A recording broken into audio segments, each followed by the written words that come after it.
আল্লাহর আয়াত তেলাওয়াত করেন, ওয়ায়ুযাক্কিহিম তাদের পবিত্র করেন, ওয়ায়ুআল্লিমুহুমুল কিতাব তাদের কিতাব শিক্ষা দেন, ওয়াল হিকমা আর তাদের প্রজ্ঞা শিক্ষা দেন। যখন আমি প্রজ্ঞার সেই অংশে পৌঁছলাম, ভাবলাম আমি তো এই বিষয় নিয়ে আগেও পড়েছি, কিন্তু এবার একটু বেশি কৌতূহলী হয়ে উঠলাম যে আল্লাহ এখানে প্রজ্ঞা বলতে কি বোঝাচ্ছেন, কেন এরকম বলছেন। আচ্ছা, তিনি তো তাদেরকে কিতাব শিখান, সেটা তো শুনে কোরআন মনে হচ্ছে। তিনি তাদের কোরআন শিক্ষা দেন, আর তিনি বলছেন যে তিনি তাদেরকে প্রজ্ঞা শেখান। তাই আমি এই প্রজ্ঞা শব্দটার দিকে একটু গভীরভাবে দৃষ্টি দিলাম। আমি অনেক ভাগ্যবান যে আমাদের একজন টিম মেম্বার হলেন ডক্টর সাকিব হোসেন। তার পেপারের কিউআর কোড আমি স্ক্রিনে দিয়ে দেবো আগামীকাল ইনশাআল্লাহ, তাহলে আপনারা সেটা স্ক্যান করে চাইলে সেই পেপারটা পড়তে পারেন। তো তিনি অক্সফোর্ড ইউনিভার্সিটিতে কোরআনে বর্ণিত হিকমা নিয়ে একটা পিএইচডি থিসিস করেছেন, আর 350 পৃষ্ঠার বিশাল পেপার এটা। জার্মানিতে থাকা অবস্থায় আমি সেটা পড়া শুরু করলাম। বুঝলাম জার্মানিতে থেকে এটা কোনোভাবেই শেষ করতে পারবো না, তাই বন্ধ করে সূরাতুল জুমার সিরিজ আগে শেষ করলাম। কিন্তু একটা বিষয় ছিল অসাধারণ, কোরআনে হিকমার উপর বিষয়টি। তাই আমি নিজেও নিজের চিন্তাগুলো একত্র করলাম, তার পিএইচডি পেপারটাও পড়লাম, একই সাথে তার সাথেও বিষয়টি নিয়ে আলোচনা করলাম। আমি আপনাদেরকে আমার পদ্ধতি নিয়েও একটুখানি কথা বলবো, কারণ অনেক দিন যাবৎ ধরেই তো আমি ইউকিউতে নেই। আপনাদের অনেকেই হয়তো আমার ইউটিউব ভিডিও চেনেন, প্রতি রাতে আপনাদেরকে ঘুমোতে সাহায্য করে, তো চেনেন ভালোই। তো এই সাম্প্রতিক প্রজেক্টটি হলো কিভাবে মুসলিমদের কোরআনের গভীরে নিয়ে যাওয়া যায়। আমার দর্শন, আমার দৃষ্টিভঙ্গি হচ্ছে বেশিরভাগ ক্ষেত্রেই মুসলিমরা কোরআন নিয়ে যথেষ্ট গভীরভাবে পড়াশোনা করছে না। তারা ভাবছে এটা তো আলিমদের কাজ, আমাদের কাজ এটা না।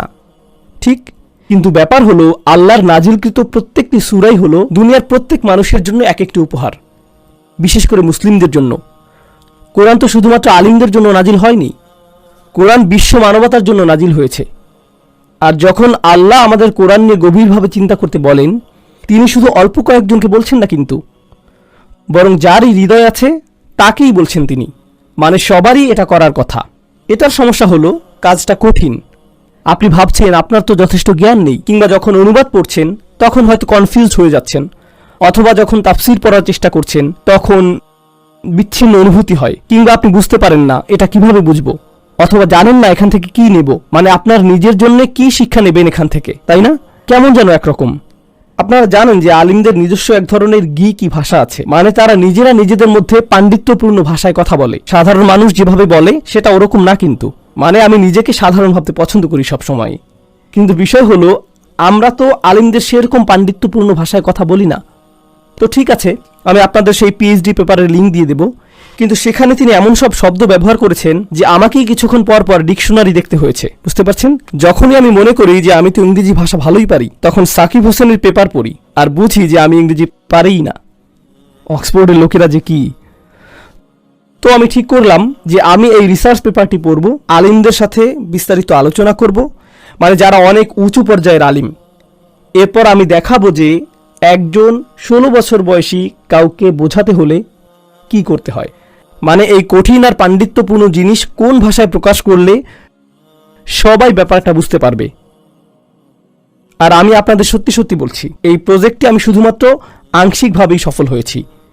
সেখানে কিছু কিছু জিনিস আছে যে মানে সেগুলো শুনতে উচ্চ পর্যায়ের মনে হবে, কারণ সেগুলো আসলেই অনেক উঁচু পর্যায়ের। আসলে সেগুলো সহজ করার পদ্ধতি নেই। তাই ইনশাআল্লাহ তার পেপারের বা এই বিষয়ের ব্যাপারে সুবিচার করাটা আমার উদ্দেশ্য নয়। আমি বরং কোরআনে প্রজ্ঞার এই আলোচনার সবচাইতে গুরুত্বপূর্ণ অংশগুলো নিয়ে বলবো, যেগুলো আমার মতে প্রত্যেক মুসলিমদের জানা অবশ্য কর্তব্য। কেন এই বিষয় জরুরি, কেন এটা নিয়ে এত হইচই, কেন এই বিষয়, এটা কি আমাদের ধর্মের একদম মৌলিক কিছু? উদাহরণস্বরূপ ছোটবেলা হতেই আপনারা যেমন শিখে এসেছেন যে আমাদের ধর্মের সবচাইতে মৌলিক বিষয় হলো সেই 5টি রুকন, ঠিক? তাই সবাই জানে সেগুলো কতটা গুরুত্বপূর্ণ, সবাই জানে রমজান বা হজ কতটা গুরুত্বপূর্ণ। এসব বিষয়ের ব্যাপারে আপনাদেরকে আলাদা করে বোঝানোর দরকার নেই যে নামাজ গুরুত্বপূর্ণ। হিকমা বা প্রজ্ঞা কি তাহলে বিশেষ কিছু, শুধুমাত্র বুড়ো লোকদের জিনিস, নাকি এটা হজ বা নামাজের মতো জরুরি কোনো কিছু, নাকি এটা একদম মৌলিক কিছু? বরং আমি তো দাবি করব প্রজ্ঞা আমাদের ধর্মের সবচাইতে গুরুত্বপূর্ণ মৌলিক জিনিসের একটি। পিএইচডি লেভেলে আসলে তবেই এটা বুঝতে পারবেন এমন কিছু নয় এটা, বরং আল্লাহ প্রত্যেক মানুষের কাছেই হিকমা আশা করেন। আমরা প্রজ্ঞা অর্জন করতে চাই, আমরা প্রজ্ঞার সাথে জীবন গড়তে চাই। তো প্রজ্ঞা জিনিসটি আসলে কি? কোরআন প্রজ্ঞাকে কিভাবে সংজ্ঞায়ন করে? যেসব মুসলিম ইসলামের প্রথম শতকগুলোতে মুসলিম হয়েছিলেন তারা কোরআনের প্রজ্ঞাকে কিভাবে নিয়েছিলেন, তাই না? কোরআন আসার আগেও খ্রিস্টানরা প্রজ্ঞা নিয়ে কিভাবে ভাবত, এই কৌতূহলোদ্দীপক প্রশ্নও আসে। ইহুদিরা প্রজ্ঞা ব্যাপারটিকে কিভাবে বুঝত? ধর্মের বাইরে দার্শনিকগণ কিভাবে প্রজ্ঞার এই বিষয়টিকে বুঝত? আরবরা ইসলামের পূর্বে, কোরআন নাজিল হওয়ার পূর্বে আরবরা কিভাবে প্রজ্ঞা নিয়ে চিন্তা করত? এরপর কোরআন আসলো।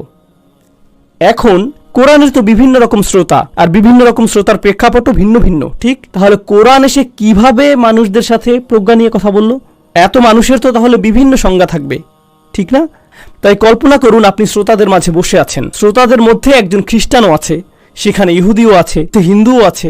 এখন আমি বললাম উপাসনা করা জরুরি। আমি যদি বলি যে উপাসনা জরুরি, তাহলে কি মনে করেন সবাই একই জিনিস ভাববে? তাদের সবারই উপাসনা বলে ভিন্ন ভিন্ন ধারণা হবে, তাই না?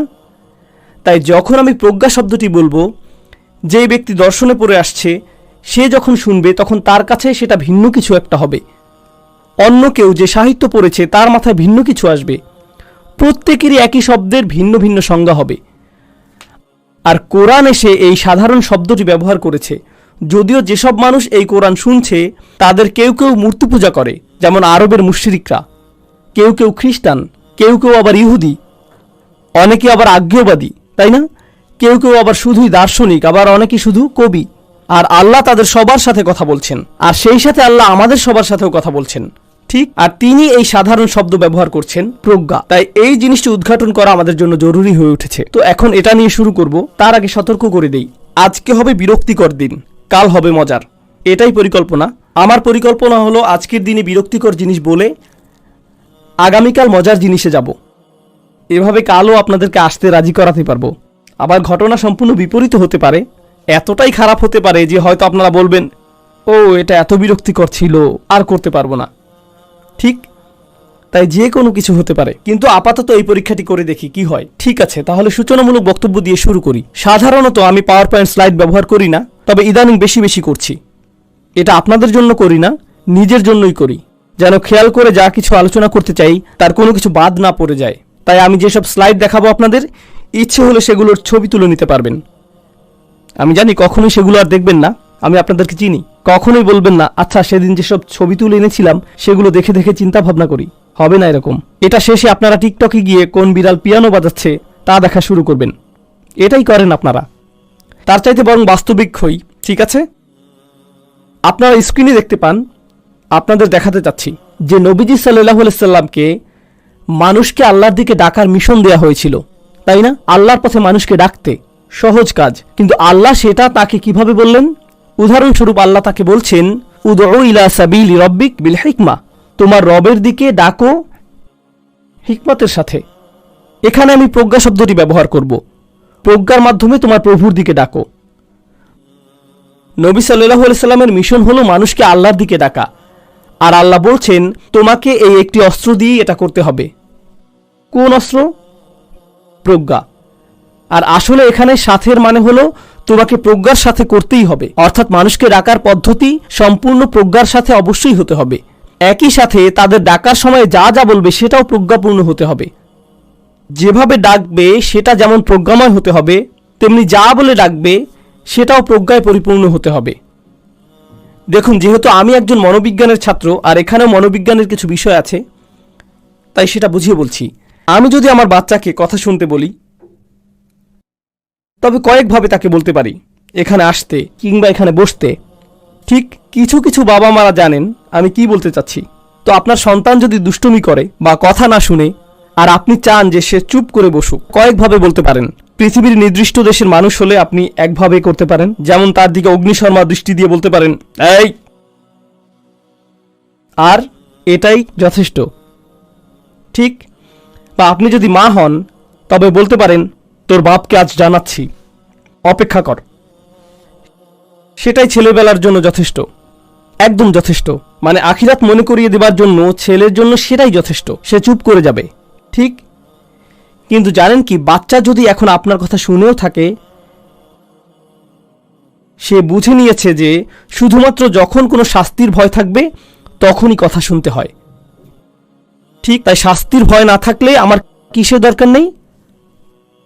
কথা শোনার দরকার নেই। এখন আমার যদি প্রজ্ঞা থাকে তাহলে আমি ভাববো আমি কি এমন করতে পারি যাতে যখন থাকবো না তখনও আমার বাচ্চাটা দুষ্টামি না করে ভালো হয়ে থাকবে। তখন এটা শুধু নির্দেশ দেওয়া হবে না, বরং প্রজ্ঞার সাথে যোগাযোগ সম্পর্ক তৈরি করবে। এটাই প্রজ্ঞা। ধরুন আপনারা স্বামী স্ত্রী ঝগড়া শুরু করলেন। এটা শুধু ম্যানচেস্টারেরই সমস্যা না, সবখানেই এমন। আপনারাই শুধু বিপদে না। তো আপনারা ঝগড়া করলেন আর প্রত্যেকবারই একই বিতর্ক, একই কথার পিছের কথা, শতবার একই জিনিস হবার পর আপনি ভাবছেন তাই নাকি, আর তুমি যে, তাই নাকি, আর তুমি যে। আপনি জানেন এই বাক্য কেমন হবে। এটা তো এর আগেও আরো 100,000 বার ব্যবহার করেছেন। আপনি জানেন এটা বলার পর অন্যজন থেকে কেমন প্রত্যুত্তর আসবে। আপনি জানেন এই বাক্য কেমন হবে, এরপর সেটার উত্তরে আপনি কি বলেন। আপনি সবকিছুই জানেন, একইভাবে 100,000 বার খেলেই যাচ্ছেন, কিন্তু তবু আপনি কি করেন? ভাবেন যে না, আমাকে বলতেই হবে। এই আচরণের মাঝে কি অনুপস্থিত জানেন? প্রজ্ঞা। এখানে প্রজ্ঞা নেই, কারণ একই জিনিস করছেন, একই ঘটনা বুঝতে পারছেন না, সমস্যাটি ধরতে পারছেন না আপনি। তাই আল্লাহ তার রাসূলকে বলছেন তোমাকে কথা বলতে হবে। শুধু মানুষদের আল্লাহর দিকে আসতে বলাটাই যথেষ্ট নয়, তোমাকে মানুষদের প্রজ্ঞার সাথে আল্লাহর দিকে আসতে বলতে হবে, প্রজ্ঞাময় শব্দের ব্যবহার করতে হবে। আচ্ছা দেখুন, বাস্তব উদাহরণ দেই। যদি বড় কারো সাথে কথা বলি, তবে তার সাথে কি বাচ্চাদের মতো করে কথা বলবো? যদি কোনো বিদ্বানের সাথে কথা বলি, তবে কি ছাত্রদের সাথে কথা বলার মতো করে কথা বলবো? একজন অপরিচিত মানুষের সাথে কি পরিবারের কারোর সাথে যেভাবে কথা বলি সেভাবে বলবো? না, আমাকে পরিস্থিতি দেখতে হবে, আমাকে সেই মানুষকে দেখতে হবে, আমাকে সেই স্থান দেখতে হবে, আমাকে প্রেক্ষাপট দেখতে হবে, বলার ঠিক সময় কি না তাও দেখতে হবে, সবই দেখতে হবে। তাহলে সেটার অর্থ কি দাঁড়ায় জানেন?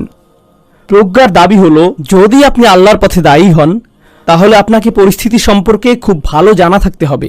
তো অনেক মাই আমার কাছে আসেন পৃথিবীর বিভিন্ন জায়গা থেকে। আমি চাই সব মায়েরাই যেন এই প্রজ্ঞা শেখেন।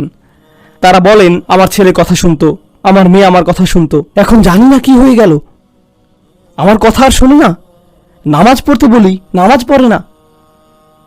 আপনি কি তাদের নামাজ পড়তে বলতে পারবেন? আমি জিজ্ঞেস করি তারা কখন থেকে কথা শোনা বন্ধ করলো? আমি জানি না। দয়া করে মনে করুন কখন থেকে তারা কথা শোনা বন্ধ করে দিল। যখন টিনেজার হলো তখন থেকে। আর তার কত আগে? আচ্ছা বলুন, তাদের হাতে মোবাইল কখন দিয়েছেন? এমন হবার পেছনের কারণগুলো কি দেখেছেন আপনি? তাদের কিভাবে আপনি নামাজ পড়তে বলেন? নামাজের সময় হয়েছে, নামাজ পড়ো। কি সুন্দর করে প্রজ্ঞার সাথে আল্লাহর দিকে ডাকার পদ্ধতি।